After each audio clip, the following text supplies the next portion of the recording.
going to make this one for a family member. You know, they call Lake George a mill pond. And I have to assume that anybody referring to Lake George as a mill pond would understand why. Particularly dam number 230 at the north end of the lake, where the lake is artificially dammed with dam number 230, also known as the Upper Privilege and Dam A,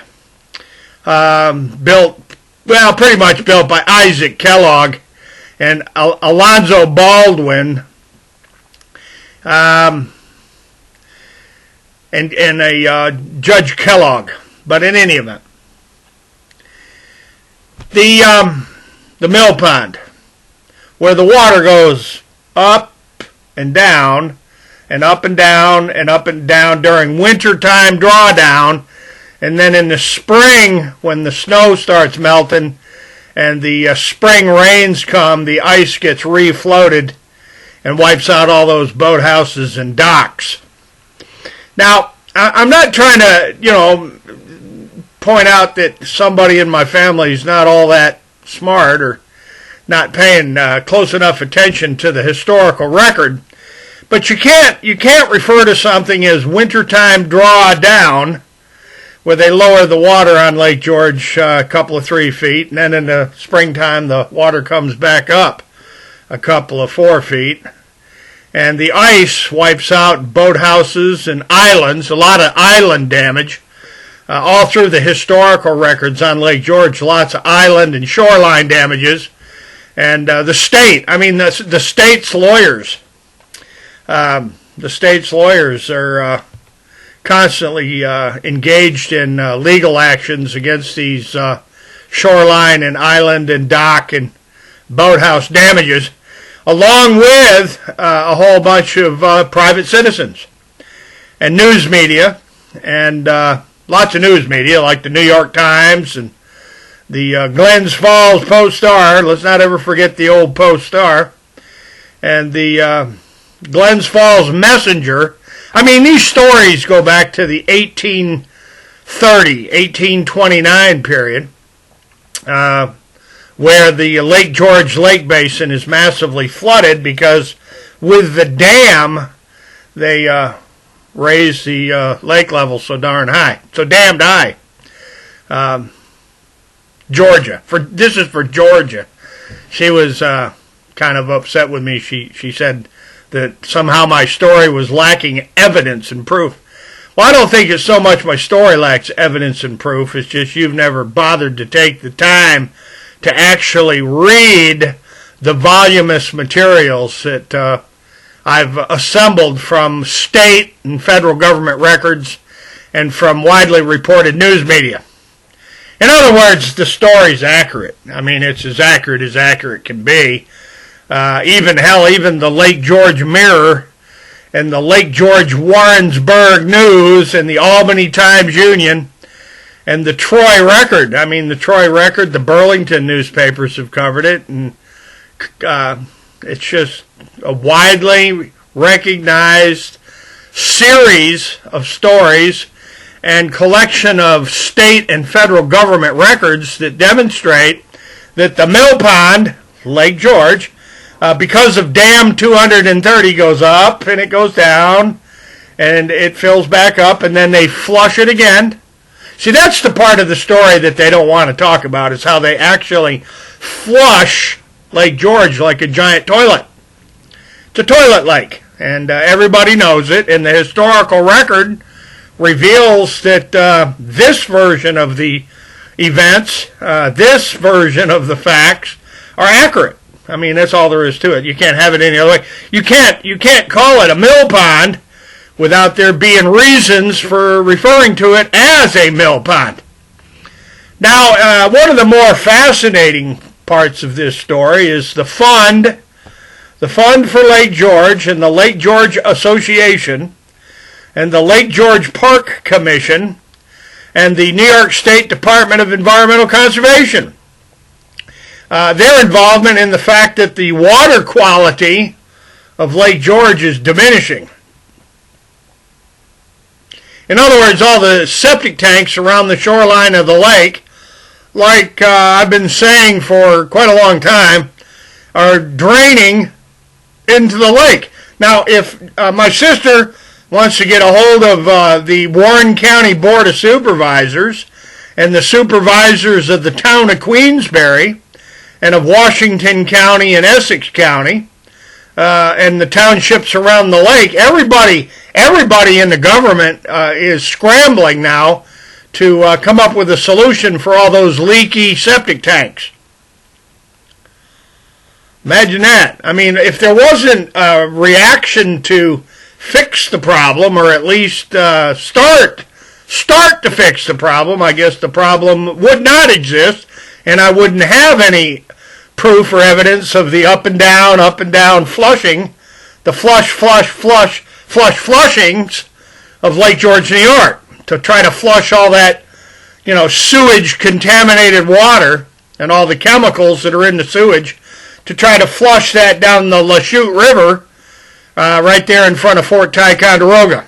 So, I'm going to attach a whole bunch of information and links to this video, and hopefully my sister Georgia will take the time to actually read some of it and learn something. She gets apparently frustrated real quick when she's got to read more than a couple of sentences, and that there isn't a meme. I mean, I guess if I could make a meme, or a meme, or whatever they call them things, that would convey this story to her in a picture, maybe it would be a little bit easier. But, on that note, I have provided a large number of official pictures. I mean, they're not doctored pictures. They're real pictures of this giant pollution problem on Lake George, New York. So if my sister Georgia gets in the mood, she can pick up the phone and she can call Kathy Bozzoni. She works for the town of Queensbury. She's an environmental compliance officer. And then, I don't know, better yet, Georgia, pick up the phone and call Tom West. You remember Tom West. He was Dale Henry's friend over in Dunham's Bay.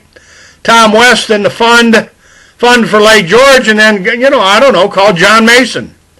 Call John Mason or any number of the active members of the Lake George Association and the Lake George Park Commission and Warren County Water and Soil and the town of supervisors there for the town of Queensbury, and ask them about the activities of the Darren Freshwater Institute in Bolton Landing, New York, and Rensselaer Polytechnical Institute, RRPI, and Union College. Union College knows that I'm right about all of this. And I don't know, my oldest sister claims that I'm just making a fool out of myself for talking about this actual, no kidding around, historical fact about Lake George, that it's a mill pond. There's a fascinating woman that you can check with. You can read all about it on the internet, Georgia. Her name is Ellen Brown. She's John Apperson's daughter, Ellen Apperson Brown, and you can ask her about the mill pond going up and down and up and down and up and down. And I don't know, ask Barbie Grant. Barbie Grant knows about all this stuff, and, Susan Witt, remember Joe Witt's sister, Susan? She knows all about this stuff, and I'm sure Marcia McLaughlin can tell you all about it. And the McLaughlin sisters, they know about the up and down, mill pond on Lake George there. And then I guess to close this one out, because I don't want to pick on anybody too much, you can look up the Lake George trespassing cases. And one of my most famous collections of information on these historical records and these historical realities, the facts, is the poisoning of Lake Champlain. 800 tons were dumped every day into the Lachute River from the mills at Ticonderoga. And then they'd flush Lake George and flush all that crap out onto the bottom of Lake Champlain, right there in front of the Fort Ticonderoga, covering some 1,500 acres. 1,500 acres of the bottom of the lake just covered in all these industrial wastes and sewage and chemicals and excuse me, it's kind of disgusting. Every imaginable kind of gross mess you can think of. So, yes, this is September the 8th, 2019, and this is a video for my oldest sister, Georgia. I don't know, maybe she's just not very internet savvy, and she has trouble looking up these facts. So I've assembled them all very nicely for Basil Sagos at DEC, the Department of Environmental Conservation, State of New York, and for the Attorney General of the State of New York, and Governor Andy Cuomo, and all the other so-called environmentalists there in the Lake George Land Conservancy, and I don't know, they got a bunch of them tree-hugging groups up there, from the Adirondacks Almanac to, they've got colleges, and they've got the Adirondacks Council, and they got the Adirondack 46ers. They're the High Peaks Club there, the Mountain Club, the Adirondack Mountain Club, and they got Ducks Unlimited, and they got the Sierra Club, and they got the Environmental Protection Agency. They got just unlimited numbers of environmentalists that can tell you about how they flush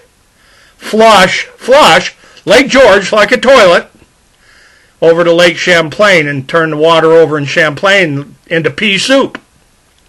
Pea soup green.